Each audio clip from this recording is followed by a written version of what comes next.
You may have heard the advice: dispute everything. Someone posts about a late payment or a collection account, and within minutes, someone says, just dispute it. Dispute everything on your report. It works. And you think, okay, maybe that's the move.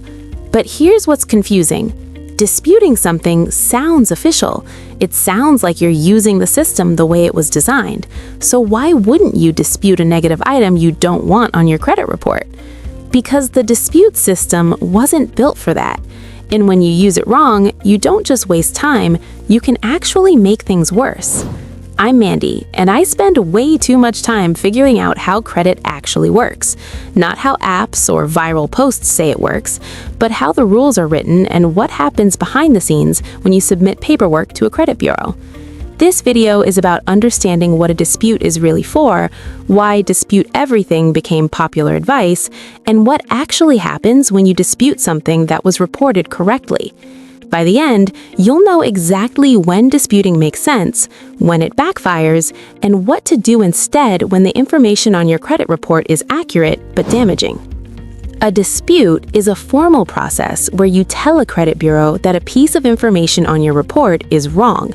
Not that you don't like it, not that you wish it wasn't there. Wrong, as in factually incorrect. Maybe a late payment got reported for the wrong month. Maybe an account shows a balance you already paid off. Maybe there's a hard inquiry from a company you never applied with. Those are disputes. You're saying the data doesn't match reality, and you're asking the bureau to investigate and correct it.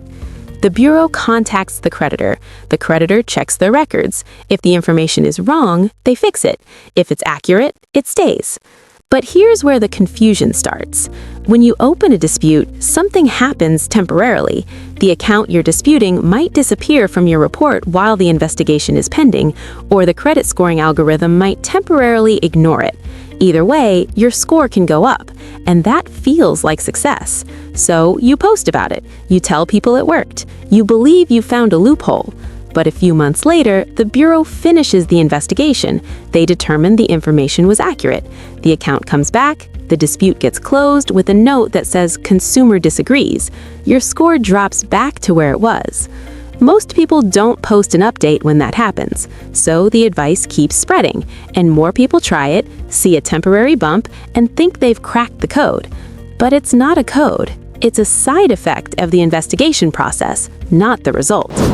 Now let's talk about what happens when you dispute something that was reported correctly. Let's say you have a charge-off from 2 years ago. It's sitting on your report. It's real.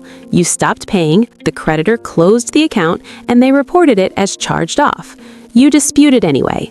The creditor gets notified, they pull up your account, they verify that yes, this person stopped paying, and yes, they charged it off, and yes, the information is accurate. But here's the part people don't expect. When they respond to the dispute, they also update the account. They refresh the date, they confirm the current status, and if that account had started to age, meaning time had passed and your score was slowly recovering, that update resets the clock in the algorithm's eyes. You just reminded the system that this charge-off is still recent and still unresolved. Your score doesn't improve, it drops. Not because you got penalized for disputing, you didn't, but because the update you triggered had consequences you didn't anticipate. This is why people think disputing hurts you. It doesn't, but forcing an update on an accurate negative account can. There's another issue. If you dispute the same account multiple times without new information, the bureau can label your disputes as frivolous. At that point, they're allowed to ignore future disputes from you, even legitimate ones.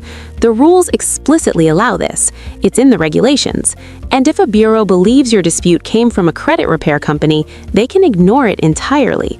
So the dispute everything strategy doesn't just fail, it can lock you out of the dispute system when you actually need it. Now let's talk about what you should do instead. If the information on your credit report is accurate but damaging, you have two real options depending on what kind of account it is.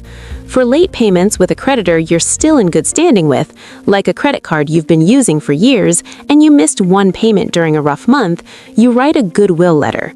This is not a dispute. It's a request. You're acknowledging the late payment was accurate, you're explaining what happened, you're asking them to forgive it and remove it from your report as a courtesy.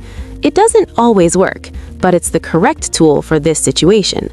For collection accounts, you negotiate before you pay. It's called a pay for delete.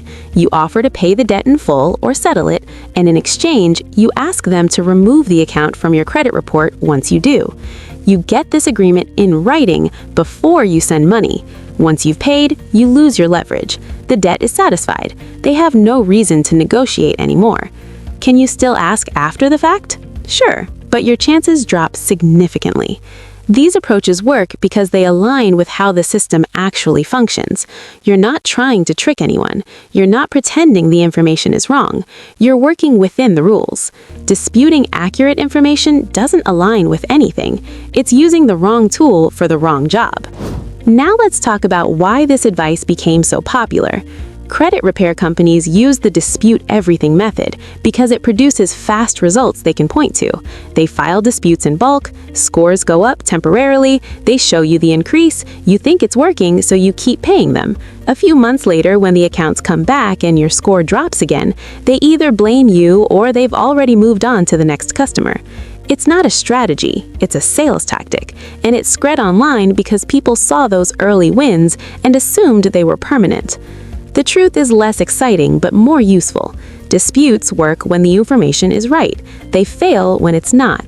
And trying to force them into situations they weren't designed for wastes time, money, and sometimes makes things worse. Here's the framework you should use instead. Check your credit report for actual errors, wrong accounts, incorrect balances, late payments that never happened, inquiries you didn't authorize. Dispute those. That's what the system is for. For accurate negative information, figure out what kind of accounts it is and use the right approach. Goodwill letters for creditors you have a relationship with, pay for delete negotiations for collections, and if neither of those work, accept that some negative information just has to age off. It takes 7 years for most items. That's the rule. You can rebuild your credit during that time by using credit responsibly going forward. You don't need a clean report to improve your score. You just need time and better habits. If this kind of breakdown is useful to you, if you want to understand how money and credit actually works instead of chasing shortcuts that don't work, subscribe. That's what this channel is for. The takeaway is simple. Disputes are for inaccuracies, not inconveniences. When you use them correctly, they work. When you use them wrong, they waste your time or make things worse. Now you know the difference.